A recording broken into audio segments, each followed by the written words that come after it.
tragédia aconteceu aqui, onde uma árvore caiu, né? Caiu aqui, muito pouco, não houve uma tragédia aqui na Praça do Coração de Maria. Na Praça do Coração de Maria, na Praça Araújo Pio, a Praça Central, onde se você olhar bem, você vai ver aqui, ó, barracos que são usadas como ponto de alimentação aqui na Praça Araújo Pio. E as pessoas viram a dificuldade que é, a falta de espaço público para as pessoas virem, e aí vem aqui para essa barraca aqui na praça, que foram colocadas aí, onde alguns comerciantes tiram o seu sustento.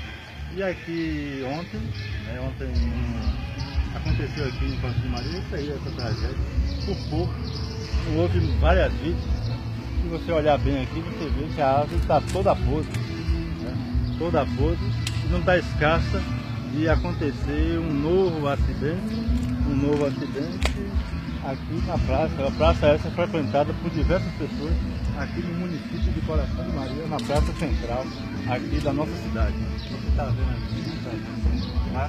Eu vou acompanhar aqui. Se você olhar bem aqui, tem um cantinho, ó, onde várias pessoas passam, e a árvore caiu exatamente nesse caminho. Por sorte não ia passando ninguém, por sorte crianças não estavam aqui brincando, e pelo milagre de Deus, essa árvore caiu no momento em que poucas pessoas, ou quase ninguém, estava aqui na praça. Eu sou Alex Barbosa, do Coração Notícias. Você está aqui na TV Coração. Alex Barbosa, sempre com você.